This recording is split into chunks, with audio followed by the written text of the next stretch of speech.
Hey everybody, how's it going? It's Russell Matthews here, back with another Canadian benefit update for you. And today I have some new information to share with you that the Canadian government could use as they consider implementing new benefits to get us through to the end of the current health crisis. If you've been following the channel for a while, you'll probably already know that if you started claiming the CRB right when it started, then those benefits are going to dry up rather quickly in about 2 months. Of course, this benefit technically lasts all the way until September of 2021, that's 26 periods worth of applying, but you can only apply for 13 periods, so that it essentially cuts it down in half, and as a result, it's ending in March for people who started applying at the beginning. And we've still yet to hear from the government about any plans that they have for the thousands and thousands of people who are still unable to get a job and have their benefits drying up so soon. But new data just released by the CIBC, one of the biggest banks in Canada, suggests that if there was going to be a new benefit added, it would have to be a lot different than it currently is now. Let me show you exactly what I'm talking about. So here is the new info, and it's super easy to understand.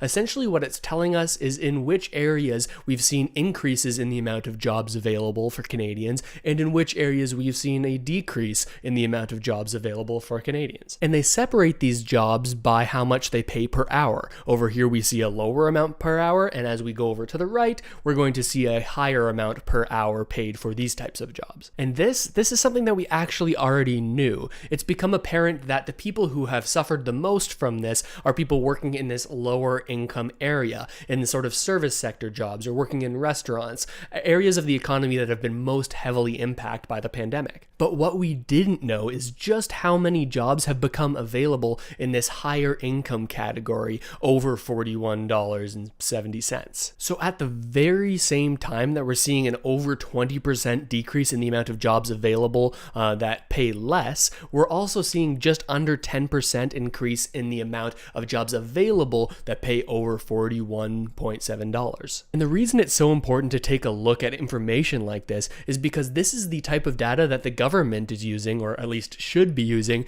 when they're considering what new policies to bring in the future that could affect millions of Canadians. When it comes to new benefits and supports, the government really needs to consider how these are actually going to affect these different income groups so as not to sort of spread this gap even further. CIBC's Deputy Chief Economist, Benjamin Tal, actually just in an interview talked about how this data could be used to change future benefits. Let's listen in to what he has to say. You see a situation in which high wage are higher, so the headline number is masking how bad it was in the low end of the wage curve. And that's something that we have to take into account, which means that maybe government money was more targeted, because if you remove those high wage jobs from the system, you see a situation in which income among low income Canadians could have gone down dramatically, and that's where you need money, you need the support. So maybe it was more targeted than perceived.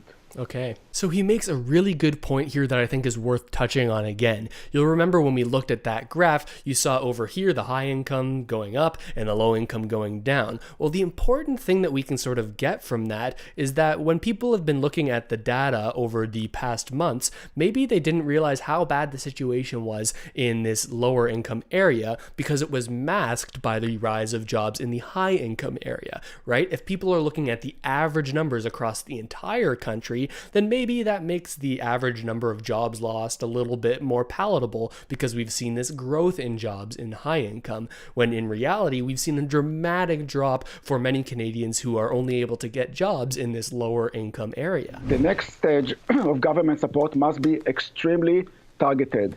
This data suggests that maybe we haven't been wasting resources the way we thought so, because it was masked by the increase in high-paying jobs. At the same time, we still know that a lot of money is being utilized not in a very efficient way. This stage, the next stage of help over the next 6 months, must be extremely targeted. We simply cannot continue to spend money at this rate. Okay, so here Benjamin Tal makes a couple comments about what type of support he should see from the government in the next months and how it could be different from previous supports. And there's a really big emphasis here on targeting certain areas of the job market and targeting certain Canadians rather than others. It's clear from this data that people who are earning a higher income have fared a lot better in the job market than people who are earning a lower income. And he says that these benefits need to sort of target this incongruency. So on the business side of things, more money could be given to companies that end up tending to hire lower income Canadians so that people can get out of the benefit program and start actually working again. I know right now there's this narrative out there that a lot of people are sort of subscribing to, that people who are receiving the CRB just don't want to go back to work and just want the free money to keep on coming. And I really don't think that's the case. Most people that I've talked to while they're on the CRB are actively looking for work and are trying to get back to their normal lives. I mean, that's what we all want. So hopefully future support will do better at creating these more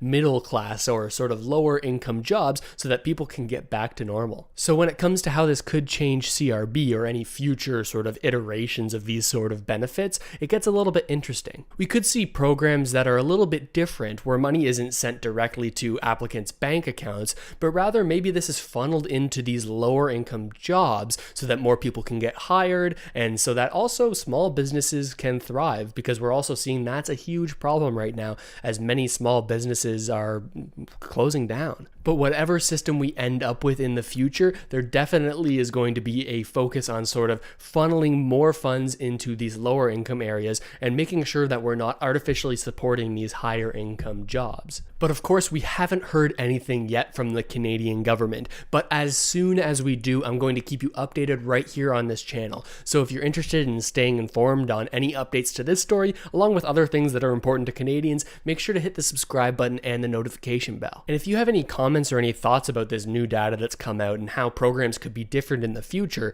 you can leave a comment down in the comments box. But also, we've recently started up a Discord community, and that's sort of a place that's a private chat that we can all discuss this sort of stuff with other people who are interested in it. So there's a link down there in the description where you can get the Discord app if you don't already have it, and you can sort of link into our community there. And if you found this video helpful in any way and you want to see more content just like this, the #1 way you can help the channel is by sharing this video with anyone else who you think might find it interesting. And with all of that said, thank you so much for watching, everybody. I really hope this video helped you out at least a little bit, and I'll see you next time.